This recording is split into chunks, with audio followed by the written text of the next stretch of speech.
Alors, voici donc la deuxième vidéo sur le chapitre 3.3, donc l'organisation et l'exploration de l'appareil digestif.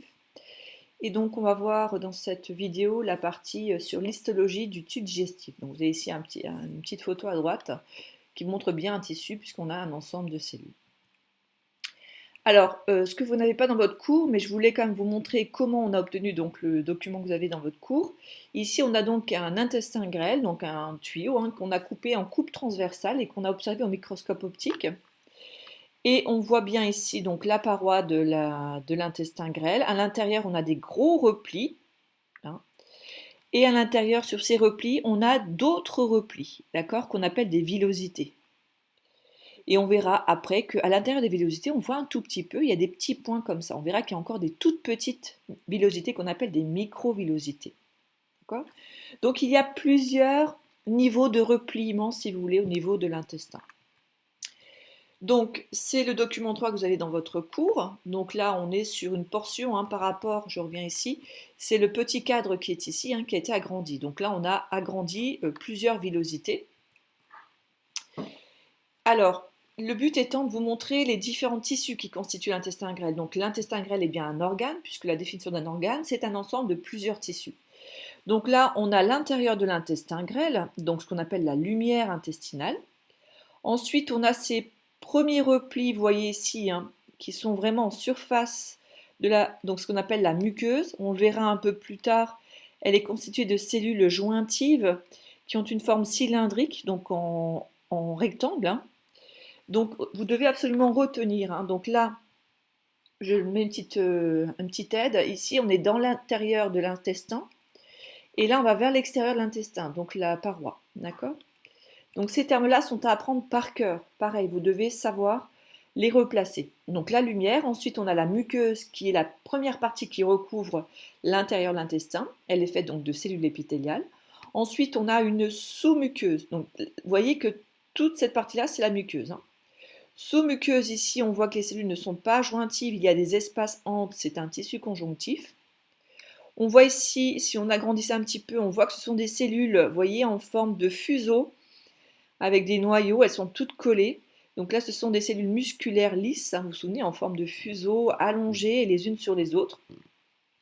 Et enfin ici, alors c'est un peu difficile parce que c'est un peu petit, mais on voit qu'il y a quand même des espaces blancs. Ici, on voit bien que ce sont des cellules, mais qui ne sont pas jointives. Donc c'est également du tissu conjonctif. Donc c'est ce qu'on appelle l'adventice. C'est vraiment la couche la plus externe de la paroi de l'intestin. D'accord ? Donc retenez bien lumière à l'intérieur de l'intestin. Tout de suite, la partie la plus interne de la paroi intestinale, c'est une muqueuse avec un tissu épithélial, une sous-muqueuse avec un tissu conjonctif, une musculeuse, on retrouve ce terme de muscle, donc tissu musculaire lisse, et adventice, tissu conjonctif. Alors justement, on reprend le texte qui est dans le cours, on va souligner les points importants. Donc le tube digestif est formé par 4 tuniques, ce qu'on appelle des tuniques, c'est en fait des couches de tissus différents. Concentriques, c'est-à-dire qu'en fait, on va du centre de l'intestin vers l'extérieur. Donc au début, on a donc une muqueuse. Alors là, on va s'intéresser, on a vu que c'était un tissu épithélial, mais aussi sa fonction. Cette muqueuse a pour rôle de produire un mucus protecteur qui est lubrifiant, qui va faciliter la progression des aliments. Et parfois, on verra, elle va sécréter un suc digestif. Alors, on l'a vu tout à l'heure sur le schéma, il faut savoir que la muqueuse est faite d'un tissu épithélial, donc elle va servir de barrière entre finalement la lumière intestinale. Si vous faites très attention, la lumière intestinale, elle est en rapport direct avec l'air extérieur, puisqu'on a dit que le tube digestif, c'est vraiment, ça part de la bouche. Donc évidemment, la lumière intestinale, c'est donc l'extérieur, et l'intérieur, c'est donc ce qu'il y a en dessous, des villosités. Donc muqueuse, elle sécrète du mucus protecteur et lubrifiant, elle est faite d'un tissu épithélial. Alors, on l'a vu sur la photo, elle est faite de nombreux replis qu'on appelle les villosités. Le but, on le verra dans le chapitre 3.5, c'est d'améliorer le passage des nutriments vers le sang. Plus on va augmenter cette surface, plus les replis vont être nombreux et avec des surfaces très importantes. Si on met tout ça à plat, il est évident qu'on peut faire passer beaucoup plus de nutriments. Ensuite, on a la sous-muqueuse qui, elle, on rappelle, est faite de tissu conjonctif. Et on regarde ce qu'il y a à l'intérieur. Elle possède des nerfs et des vaisseaux sanguins. Donc la vascularisation de l'intestin se fait à cet endroit-là. Et les nerfs, c'est ce qui permet la commande des contractions, par exemple, au niveau de cet organe. La musculeuse, donc elle est faite de tissus musculaires lisses. Et le but, évidemment, comme tous les tissus musculaires, c'est de permettre la contraction.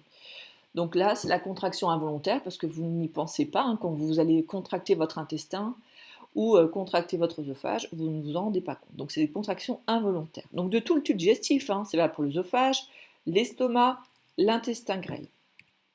Et enfin la dernière couche, donc composée de tissu conjonctif, l'adventice, qui lui a pour rôle d'entourer l'organe, donc l'intestin grêle, il fait tout le tour, et il a un rôle de protection.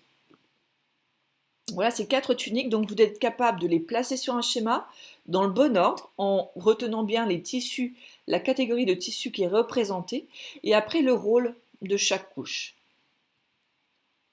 Alors dans cette même vidéo, on va également aborder la structure et la fonction de la paroi de l'intestin grêle en partie 3. Donc des petits nombres, des chiffres comme ça, mais qu'il ne faut pas forcément retenir. Tout d'abord, l'intestin grêle, on l'a déjà dit, mesure environ 8 mètres de long, ça dépend des personnes.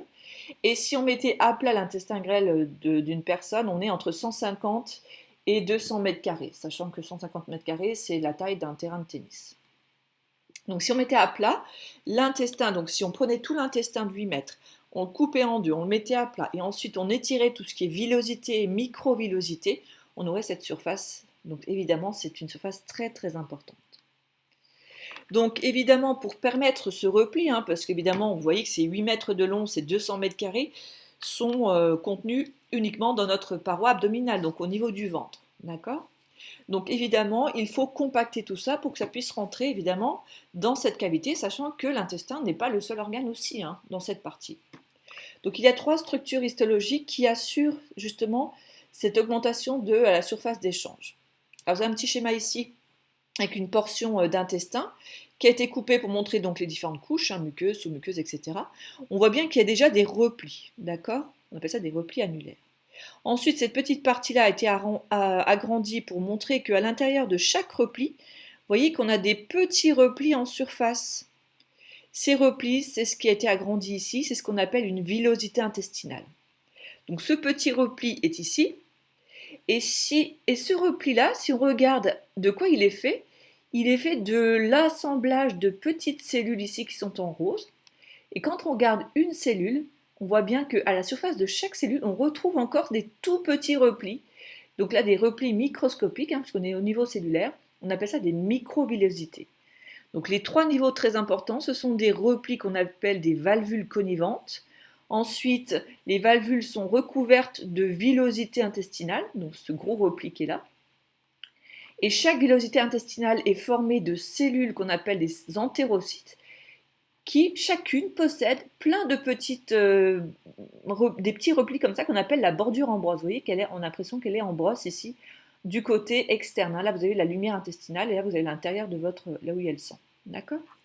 Donc ces 3 niveaux-là, on va les voir donc à partir du schéma que vous avez dans votre cours. Donc c'est le document 4. Alors là, je vous laisse un petit temps de réflexion, puisque c'est un petit exercice. Finalement, vous avez 3 photos avec 3 niveaux de structure de la muqueuse intestinale. Et vous avez en dessous les schémas correspondants. D'accord ? En dessous de chaque schéma, vous avez un petit cadre pour indiquer le nom de la structure correspondante. Alors, ce qui peut vous aider, c'est le grossissement. Donc, a priori, vous voyez, il y a x80, x19. Donc là, c'est du microscope optique. Et ici, c'est ME x 40 000. Donc, c'est du microscope électronique. Donc, c'est celui qui grossit le plus. Donc, s'il grossit le plus, ça veut dire que les structures sont beaucoup plus petites que les autres. Ensuite, ici, si on a besoin de moins agrandir, ici, moins 19, on considère que c'est la structure la plus grosse, donc visible à l'œil nu. Alors, si on regarde nos schémas ici, elles sont dans l'ordre.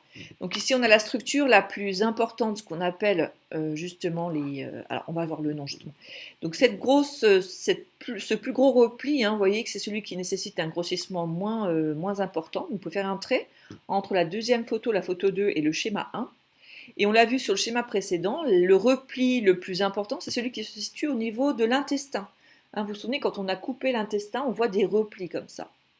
Des replis annulaires, c'est ce qu'on appelle des valvules connivantes. Ensuite, ces valvules connivantes, on va donc les agrandir. Et donc, il faut évidemment grossir un peu plus. Ici, donc là, c'est du x80.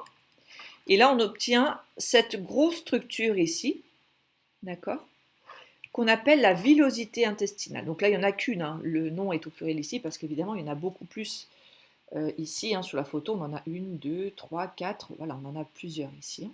D'accord. Donc ça, c'est un repli. Ça, c'est la valvule connivente. Et sur la valvule connivente, on a des villosités intestinales. Évidemment, là, on va grossir cette toute petite partie. Là, vous voyez ici, si je vais faire un cadre, là, je grossis une cellule qui est en haut, enfin 3 cellules qui sont en haut, et on les a ici, les 4 cellules, pardon. Et donc là, ces petits bâtons gris comme ça que l'on voit, c'est ce qui est à la surface de cette cellule, d'accord? Et là, c'est vraiment, on est au niveau cellulaire, donc microscopique.